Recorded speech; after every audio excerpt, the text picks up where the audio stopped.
As the final seconds of the year ticked away, the air crackled with excitement. People crowded the town square, their faces illuminated by the warm glow of thousands of fairy lights strung across the plaza. 10, 9, 8. They chanted in unison, their voices rising like the crescendo of a symphony. My heart thumped along with the count, but not with anticipation. It was dread. I never wanted to be here. New Year's Eve wasn't my thing. My idea of a celebration was curling up with a book and letting the world party itself into exhaustion. But this year, my best friend Mia had insisted, "You can't just sit at home. You'll regret it. This is the year we're going to make memories." Reluctantly, I'd agreed. Now, I wasn't so sure. Mia had always been the life of every party, the type of person who could walk into a room and instantly light it up. She had this infectious laugh and a knack for making people feel like they belonged. Growing up, Mia had been my rock. Her resilience had carried us both through tough times, especially after she lost her parents in a car accident when she was 15. She never let that loss define her, instead using it as fuel to live life to the fullest. She was my opposite in so many ways, and maybe that's why we fit so well. Where I sought solitude and quiet, Mia craved connection and noise. This night was supposed to be her way of showing me the beauty of stepping out of my comfort zone. But as the final seconds of the year counted down, I couldn't shake the feeling that something was about to go terribly wrong. Unlike Mia, I had always been an introvert. My childhood was filled with books and imagination, a world where I could control the chaos. My parents were distant, physically and emotionally, always busy with their careers. The lack of connection left me yearning for stability, something I found in Mia's friendship. She had become my anchor, pulling me out of my self-imposed isolation, time and time again. But even she couldn't always understand the anxiety that crept into my chest when I was surrounded by too many people, or when life felt too unpredictable. Tonight, I had tried to focus on Mia's joy, but something in the air felt off. A cold wind swept through the square, biting through my coat. My unease wasn't because of the crowd or the chill, but because of what I'd seen earlier, a glimpse of something, or someone, in the corner of my eye. It had been fleeting, almost imperceptible, a figure draped in shadow, standing perfectly still at the edge of the festivities. I'd turned to get a better look, but they were gone. I told myself it was just my imagination, yet the sense of being watched clung to me like a second skin. 5, 4, 3. Mia's hand gripped mine tightly, pulling me back to the moment. Her eyes sparkled with excitement as she shouted along with the crowd. I forced a smile, though my pulse raced for reasons I couldn't explain. The world erupted into cheers as the clock struck midnight. Fireworks painted the sky in bursts of gold, red, and blue. People hugged and kissed, their laughter ringing out into the night. It should have been beautiful, but something felt wrong, terribly wrong. As the first fireworks faded, a low hum rippled through the crowd. At first, I thought it was part of the show, maybe a new kind of sound effect. But then I noticed people looking around, confused. The hum grew louder, vibrating deep in my chest, until it was almost unbearable. I clapped my hands over my ears, but it didn't help. Around me, faces twisted in discomfort, some people dropping to their knees, and then it stopped. The silence that followed was deafening. Even the murmurs of the crowd had died away. It was as if the entire world was holding its breath. I turned to Mia, but before I could say anything, the lights went out. Every bulb, every street lamp, Even the glow of the fireworks overhead, gone. The square was plunged into darkness. A collective gasp rippled through the crowd. Someone screamed, a high-pitched sound that sent chills down my spine. I reached for Mia, my fingers brushing against her coat sleeve. "Mia, are you?" A blinding flash of light cut through the darkness, illuminating the square for just a moment. In that split second, I saw them, figures standing in the crowd, tall and thin, their faces hidden beneath hoods. They were too still, too silent, and then the light vanished, leaving us in darkness once more. Panic erupted. People shoved and stumbled, desperate to escape. I held tight to Mia's arm as we were swept along with the crowd. My heart pounded in my chest, the only sound louder than the chaos around me. "We have to get out of here," Mia shouted, but her voice was almost lost in the din. We broke free of the crowd, stumbling into a side street. The narrow alley was eerily quiet, the noise of the square fading into the distance. I leaned against the wall, trying to catch my breath. Mia's face was pale, her eyes wide with fear. "What was that?" she whispered. Before I could answer, the hum returned, low and menacing. It seemed to come from everywhere at once, vibrating through the bricks and the pavement beneath our feet. A chill ran down my spine. "We need to keep moving," I said, grabbing her hand. We ran, the hum growing louder with each step. The alley twisted and turned, the buildings around us looming like dark sentinels. My breath came in ragged gasps, my legs burning with the effort. But no matter how fast we ran, the hum stayed with us, a sinister presence we couldn't escape. Finally, we emerged onto an empty street. The buildings here were dark and lifeless, their windows like empty eyes staring down at us. The hum faded, leaving an oppressive silence in its wake. I looked around, trying to get my bearings. "Do you know where we are?" I asked Mia. She shook her head, her lips trembling. "This doesn't make sense. We didn't go that far." A soft, rustling sound drew our attention. At the end of the street, one of the hooded figures stood motionless. My stomach churned as I realized they weren't alone. More figures stepped out of the shadows, their movements unnaturally smooth. They didn't speak, didn't make a sound, but they were coming closer. "Run!" I shouted, pulling Mia with me. We bolted down the street, my mind racing.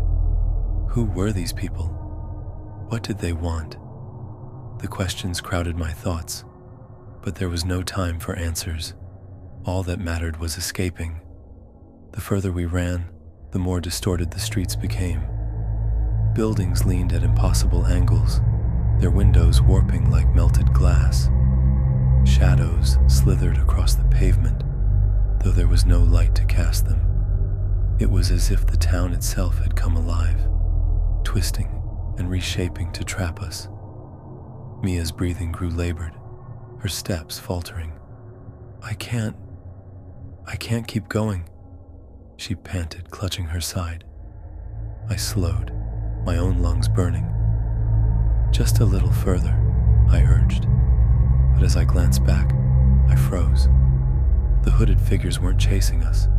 They were standing still, clustered in the distance like sentinels. It was almost worse than if they'd been pursuing us. Their stillness was unnatural, their presence oppressive. Mia tugged at my arm. "We have to hide." I nodded, scanning the distorted street for any kind of shelter. My eyes landed on a narrow doorway, partially concealed by ivy. "There," I said, guiding her toward it. The door creaked open under my touch, revealing a dark staircase descending into the ground. "Do you think this is safe?" Mia whispered, her voice trembling. "Nothing about this is safe," I admitted. but it's better than staying out here. We slipped inside, closing the door behind us. The darkness was suffocating, but as we descended, faint light began to filter through cracks in the walls. The staircase led to a subterranean corridor, its walls lined with ancient, crumbling bricks. The air was damp and smelled of earth and decay. The corridor stretched on endlessly, the faint light flickering like dying fireflies. Strange symbols were etched into the walls, their jagged lines pulsing faintly as if alive. Mia traced one with her fingers, her brow furrowed. "These look familiar," she murmured. "What do you mean?" I asked, keeping my voice low. She hesitated, her hand dropping to her side. "I've seen something like this before, in my parents' things. After they died, I found an old journal of my dad's. It had drawings, symbols like these. I thought they were just his doodles, but now..." Her voice trailed off, and a cold realization settled over me. Mia's parents had always been shrouded in mystery. She rarely talked about them, and when she did, it was with a mix of love and unease. Could their past be tied to whatever nightmare we'd stumbled into? Before I could press her further, a low growl echoed through the corridor. We both froze. The sound didn't come from behind us. It came from ahead. "Did you hear that?" Mia whispered, her voice barely audible. I nodded, my pulse hammering in my ears. The growl came again, closer this time. My instincts screamed at me to turn back, but when I glanced over my shoulder, I saw shadows flickering at the top of the stairs. The hooded figures were there, their silhouettes blocking our escape. "We have no choice," I said, my voice shaking. "We have to keep going." We crept forward, the growl growing louder with each step. The corridor opened into a cavernous chamber, its walls covered in more of the glowing symbols. In the center of the room stood a massive stone altar, its surface stained with dark, dried streaks. Chains dangled from the ceiling, their metal rusted and pitted. And then we saw it. The creature was unlike anything I'd ever imagined. It was massive, its body hunched and twisted, with sinewy limbs that ended in razor-sharp claws. Its skin was mottled and glistening, as though slick with oil. Eyes like burning coals glared at us from its grotesque face, and its maw was filled with jagged yellow teeth. Mia gasped, her hand flying to her mouth. The creature turned toward us, its growl rumbling like distant thunder. For a moment, it didn't move, as if assessing us. Then it lunged. I grabbed Mia and dove to the side, narrowly avoiding the creature's claws. It slammed into the wall with a deafening crash, shaking the chamber. "Run!" I screamed, but there was nowhere to go. The creature turned again, its movements impossibly fast for something so large. Mia stumbled, and I caught her just as the beast's claws raked the air where she'd been. Desperation surged through me. We couldn't fight this thing, but there had to be a way out. My eyes darted to the symbols on the walls. They pulsed brighter now, their light intensifying with each passing second. An idea formed in my mind, wild and reckless. "Mia, the symbols, your dad's journal. Did it say anything about what they mean?" She shook her head frantically. "I don't know. I didn't read much of it, but wait." Her eyes widened as she dug into her pocket, pulling out a small, leather-bound notebook. I brought it with me. I don't know why. Give it to me." I snatched the journal from her, flipping through its yellowed pages. The handwriting was cramped and hurried, the words barely legible. But then I saw it, a symbol circled in red ink, accompanied by a single word: seal. "Mia, we have to draw this." I thrust the journal toward her. "With what?" she cried. I looked around wildly. My eyes landed on the dark streaks on the altar. Blood. My stomach churned, but there was no time to hesitate. I grabbed a broken shard of stone from the ground and dipped it into the stain, then began tracing the symbol onto the floor. The creature roared, its fury shaking the chamber. It charged toward us, but as Mia and I completed the symbol, a blinding light erupted from the markings. The beast skidded to a halt, its eyes wide with fear. The light grew brighter, enveloping the creature in its glow. It let out a final, ear-splitting roar, before disintegrating into ash. The light faded, leaving us in darkness once more. My hands trembled as I dropped the stone, my chest heaving with exhaustion. Mia sank to the ground beside me, her face pale but alive. "Is it over?" she whispered. I shook my head. "I don't think so." The symbols on the walls still glowed faintly, and the hum had returned, low and persistent. The hooded figures were nowhere to be seen, but their presence lingered like a shadow over my mind. This wasn't the end. It was only the beginning. As we ran, Mia's grip tightened around my hand, her breath shallow and frantic. "This can't be happening," she muttered under her breath. The fear in her voice wasn't just from the hooded figures. It was something deeper. Mia rarely showed this kind of vulnerability, and it rattled me. "What do you mean? What's going on?" I pressed, as we ducked into another narrow alley, the shadows swallowing us whole. She hesitated, her lips trembling before she finally whispered, "My parents. They weren't just regular people. They were researchers, or at least that's what they told me. But when I found their journals after they died, I saw things, symbols, drawings, descriptions of rituals. They were studying something ancient, something they thought was buried and forgotten." Her words hit me like a punch to the gut. This wasn't just random chaos. Whatever was happening had roots in Mia's family, and we were caught in its web. The sound of footsteps echoed behind us, measured, deliberate. We didn't dare look back. At the end of the alley, a decrepit wooden door stood ajar. Without hesitation, we slipped inside, slamming it shut behind us. The room we entered was suffused with an eerie glow. Strange symbols adorned the walls, etched in what looked like blood.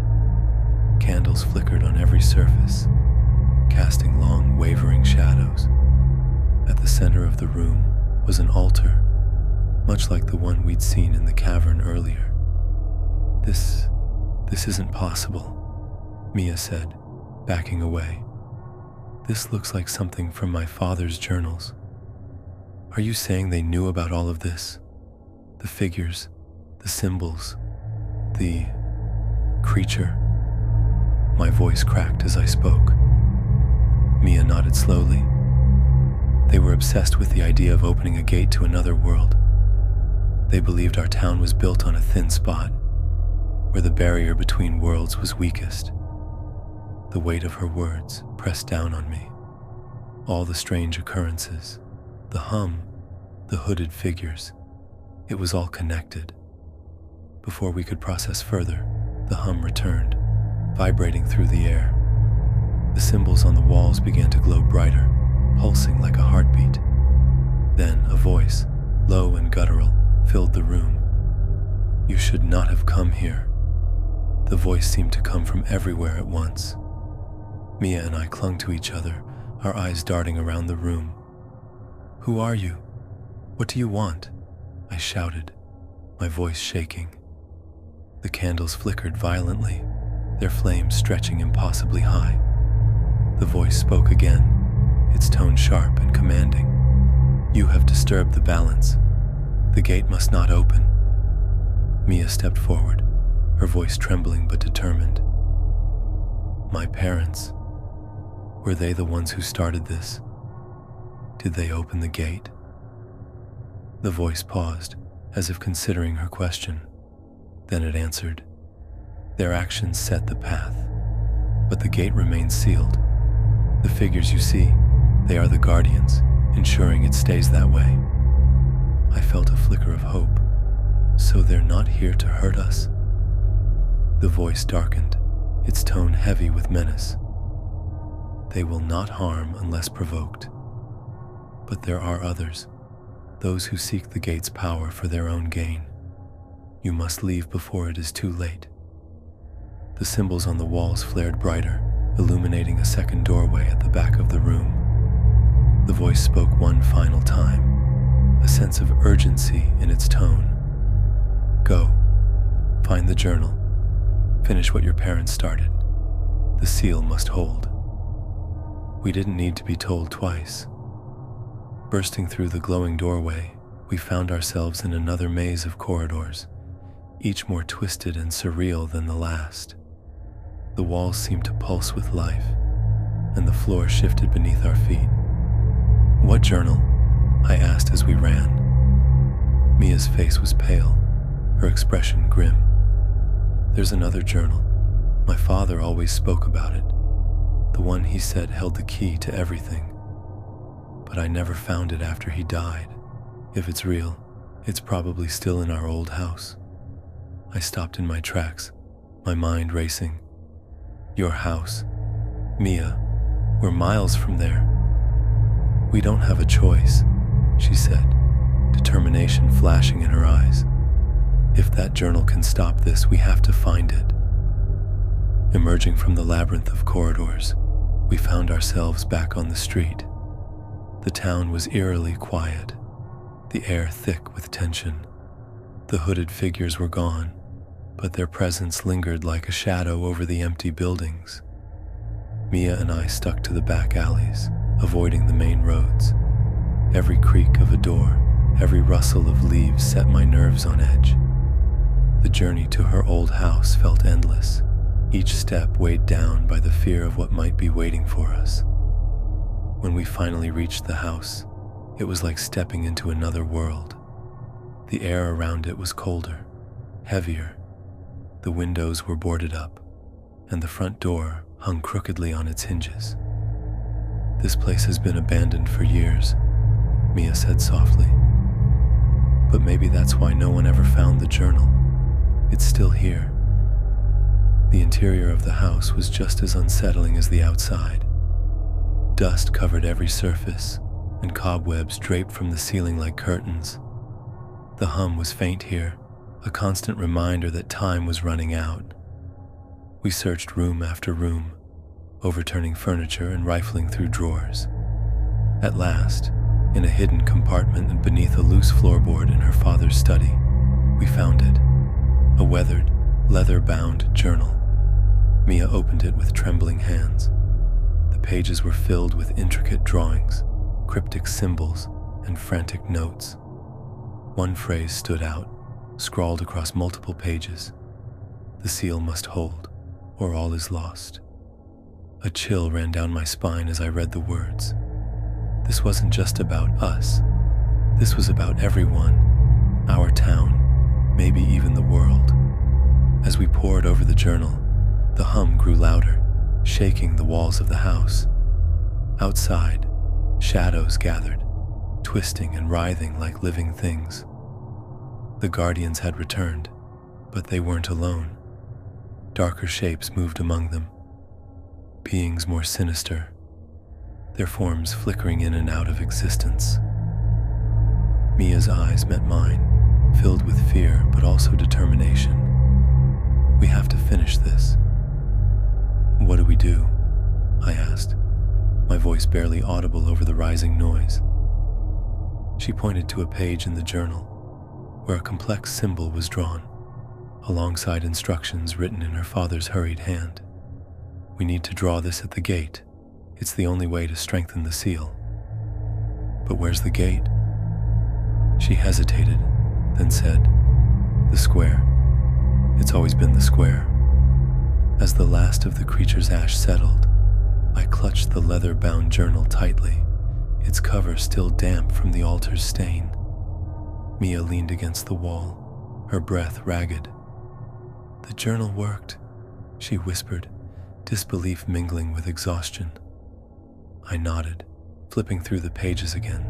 The symbols glowed faintly, almost as if responding to our touch. Each page felt alive, the ink pulsating as though it carried a heartbeat of its own. "It's not over, though," I said. The realization made my stomach sink. The symbols in the journal, they're not just about sealing. There's more here. Warnings, instructions. It's like a guide to this whole nightmare. Mia glanced at me, her eyes wide. "What does it say? How do we end this?" I hesitated. One of the pages was marked with a jagged tear, the remaining text fragmented. "When the watchers gather, the light must remain. Failing will sunder the veil. Beware the false ones." The rest of the page was unreadable, torn away as if someone wanted to erase it from existence. "Mia, I think this journal wasn't just left behind. It was sabotaged," I said, showing her the ripped section. "Someone didn't want us to have all the answers." Her face paled. "My parents?"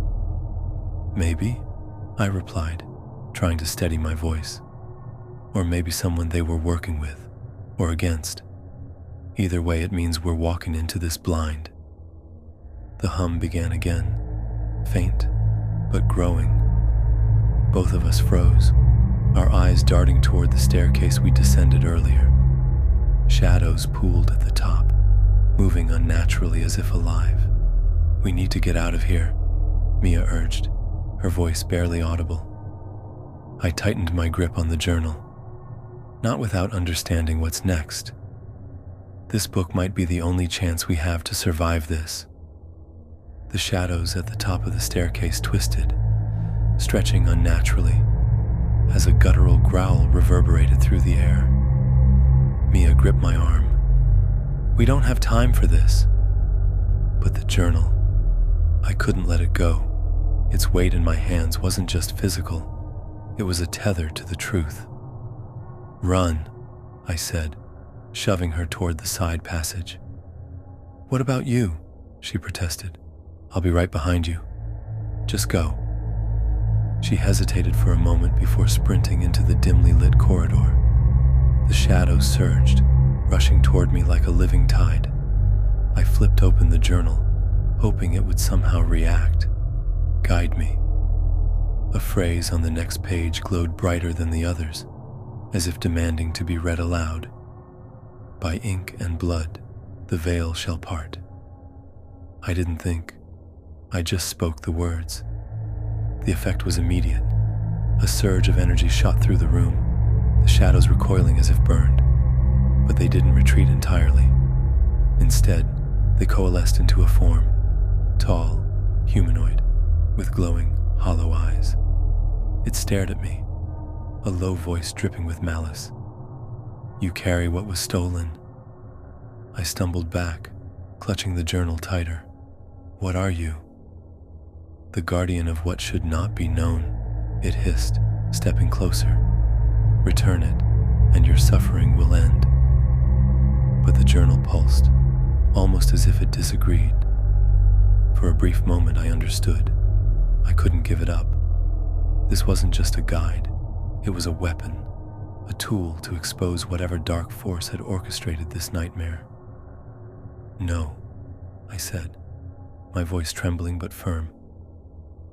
The creature roared, its form stretching toward me like a hurricane of shadow. I turned and ran, the journal pressed against my chest as I darted into the same passage Mia had taken.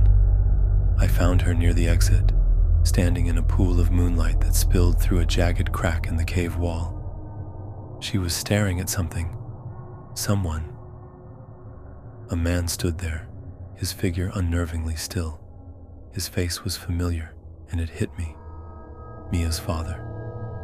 "Dad?" she whispered, her voice breaking.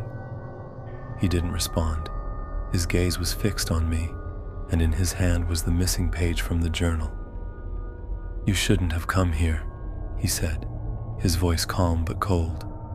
"The journal wasn't meant to be found." "Why?" I demanded, stepping closer. "What are you hiding? What is this place?" "This place," he said, gesturing to the shadows gathering behind him, "is a barrier. The journal keeps it intact. Without it, the veil weakens, and what's beyond it." He trailed off, his eyes darkening. "It's worse than you can imagine." "But someone tore out the page," Mia argued, her voice shaking. "You tore it out." He nodded, guilt flashing across his face. "To stop anyone from misusing it. I didn't want you involved, Mia. I never wanted you to come back here." The journal in my hands glowed brighter, reacting to the torn page in his grasp. I realized the truth. The journal wasn't complete without it. "You have to give it back," I said, holding out the book. Mia's father hesitated, then reluctantly stepped forward and placed the page back into its rightful place. The journal flared, its light so intense it blinded us. When the light faded, we were standing outside the cave. The oppressive hum, the shadows, and the chilling presence, all gone. The journal was silent now, its glow extinguished. Mia looked at her father, tears streaming down her face. "What now?" He sighed, his shoulders slumping. "Now, we bury this place, forever." "And the journal?" I asked. He hesitated, then handed it to me. "You've proven you're strong enough to carry its weight. Guard it, but remember, knowledge is a double-edged sword." As Mia and I walked away from the cursed cave, the journal tucked safely into my backpack. I couldn't shake the feeling that this wasn't truly over. The journal had secrets someone or something would want to reclaim. For now, though, we were safe. But in the back of my mind, I knew the shadows were watching, waiting. The end, or was it?